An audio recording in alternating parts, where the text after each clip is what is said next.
Back in 2003, during the invasion of Iraq, I was a willing salesman for the cause. I often repeated and honestly believed assurances of our unselfish motives.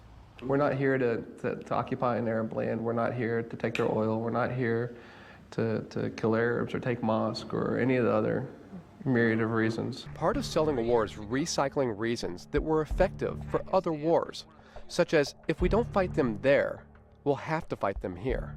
The central lesson of our time is that the appetite of aggression is never satisfied. To withdraw from one battlefield means only to prepare for the next.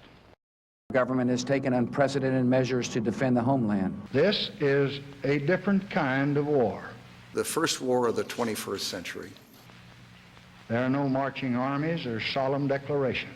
It is not well known. It was not well understood. It is complex for people to comprehend. Al-Qaeda is wounded, not destroyed. The scattered cells of the terrorist network still operate in many nations.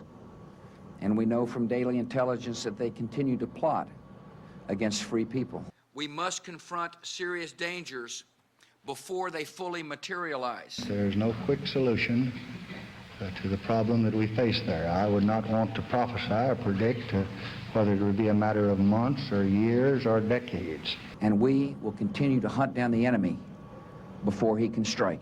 We cannot wait for the final proof, the smoking gun that could come in the form of a mushroom cloud. We don't want the smoking gun to be a mushroom cloud. Saddam Hussein has not... And whether you're selling cars or selling war, the pitchman is as important as the pitch. ...of this deadly material. I was used to sell Operation Iraqi Freedom to reporters who were anxious to be seen as supportive of the troops, like me. Let me ask you what you thought of all the questioning of Brigadier General Brooks during the course of his briefing today. Well, I think you're right. But for more status than a lieutenant like me could offer, the Bush administration turned to then Secretary of State Colin Powell, a famously reluctant warrior, to close the sale for war at the United Nations. The only credible member of the administration, the member who had poll ratings almost equivalent with Mother Teresa, was Colin Powell. How important do you think Colin Powell's speech was on February 5th, 2003? I think it was very important. It was certainly important for me. I used the transcript of that speech as the blueprint for my assertions about the war. We believe that Iraq has weapons of mass destruction, that they had the will to use them against us. Larry Wilkerson was Colin Powell's chief of staff at the time, a career Army officer with an impressive resume. He was charged with putting together the speech that Powell would deliver. It presented to the world the evidence for Saddam's weapons of mass destruction. During that time, we were convinced, as was the Secretary, that what we were presenting at the UN was reasonably accurate, if not 100% accurate. My colleagues, every statement I make today is backed up by sources, solid sources. These are not assertions. We wanted multiple sources, and we wanted independent corroboration of the data we were presenting by those multiple sources. A second source, a third source, a fourth source. In this case, we were told there was, and there wasn't. We know that Iraq has at least 7 of these mobile biological agent factories. This is evidence, not conjecture. This is true. This is all well documented. The gravity of this moment is matched by the gravity of the threat that Iraq's weapons of mass destruction pose to the world. We find out later that this entire piece of evidence came from one man, codenamed Curveball. He was not a reliable source. He was not to be trusted. We must not shrink. Wilkerson says he felt devastated and deceived after watching the speech. We must not fail in our duty and our responsibility. I went outside and I said, we failed. I failed. That was a terrible presentation. It was all circumstantial. The only thing that was convincing about that was the fact that Colin Powell was giving it. As the war in Iraq dragged on, the spin shifted from eliminating weapons of mass destruction and Saddam's ties to terrorism to freeing the Iraqi people and spreading democracy in the Middle East. Get some guys, get these fucking reporters back. We say it all the time, no spin, don't spin it, and we catch ourselves doing it. I catch myself doing it, taking an event and spinning it so strongly in one light that that I have to pull back and say, well, wait a second. Americans don't want to feel they're going to bomb civilians who are cooking lunch in their kitchen. Another critical theme in selling war to the American people is convincing them that we fight humanely, that we avoid killing civilians. I think the Iraqi people have seen civilians being killed by this regime for a long time. It's an assertion that I made repeatedly as a spokesperson for the war effort in Iraq. We bombed the hell out of Baghdad with the most precision munitions in the world. It really speaks to what a benevolent, powerful nation we are, the fact that we go to every length possible. I mean, when it comes to bombing, we do everything scientifically possible for the size of the munition, the angle of entry, everything we can do to avoid collateral damage to what we do on the battlefield with our rules of engagement, trying to avoid civilian casualties. It's an assurance that has been repeated by others in conflict after conflict over the years. In Vietnam, It is the policy of this government to bomb only military targets. in Desert Storm, We are not indiscriminately targeting civilian targets. In the last couple of decades, 75 to 90% of those who die in a war are civilians. There's ever been a conflict, the likes of Afghanistan or Iraq, where there has been as much respect for avoiding collateral damage and avoiding the killing of innocent people. the most insidious twist in the art of selling war is the increasing use of private public relations companies.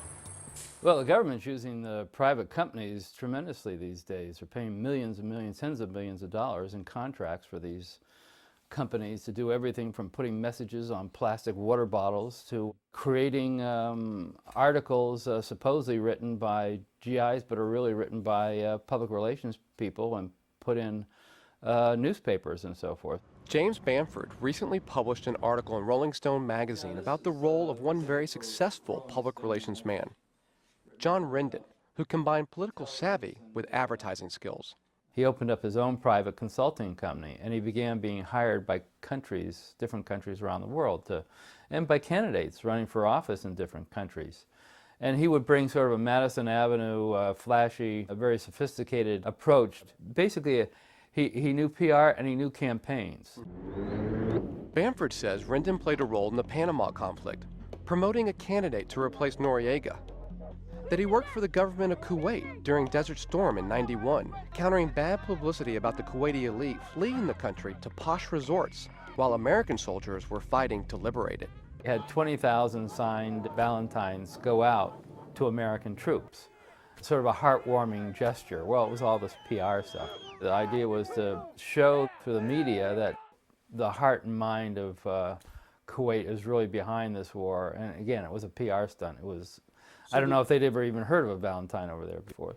Bamford claims that Rendon was involved with the Iraqi National Congress, a U.S.-backed government in exile, hoping to replace Saddam Hussein. John Rendon declined our request for an interview, but a spokesperson denied Bamford's claims. Is there a particular danger in using private PR firms? Well, it's a great danger, yeah, because first of all, using private PR firms, they're not accountable to anybody. They're not accountable to Congress. What's the problem with the government or the Pentagon specifically using private PR firms to promote these kind of messages? Well, the problem is, you know, war shouldn't be sold to the American public. If there's a need for a war, it should be obvious to the American public, just like at Pearl Harbor. These days, no one is waiting around for a Pearl Harbor or even faking enemy attacks like the Gulf of Tonkin. Just the threat is enough. It's one thing to pay for propaganda, it's another thing to pay for false propaganda. And the worst thing is to pay for false propaganda that gets us into a war. That's what happened in Iraq. The same thing could happen to Iran. And so just as in 2002, everything was black and white, there was an aggressor against the forces of freedom that needed to step forward and take military action, now we're in a phase of the agenda building for war where everything is black and white. Iran bad, rest of the United States equation good. I would certainly watch out for any Iranian defectors coming out and saying, I've seen this and I've seen that and I know this and I know that, because I was there at the time. It's a concern about which other critics agree. Is there any argument for the case that the American people can't understand all the complexities at play, and so you give the American people what they want and you do what needs to be done? I think the fear from the White House is really not that the public won't understand, but that they will. When a war can stand the light of day, then the president wouldn't need to engage in all of this spin and half-truths and deception to the American people. The thing that bothers me the most is the spinning, is the cherry picking and the spinning. We face an enemy of ruthless ambition, unconstrained by law. And now the Iranian world's free nation or morality. will not allow Iran to develop a nuclear weapon. For war to be sold, someone has to be ready to buy. So when the spin begins, remember the familiar warning. Caveat emptor. Buyer, beware.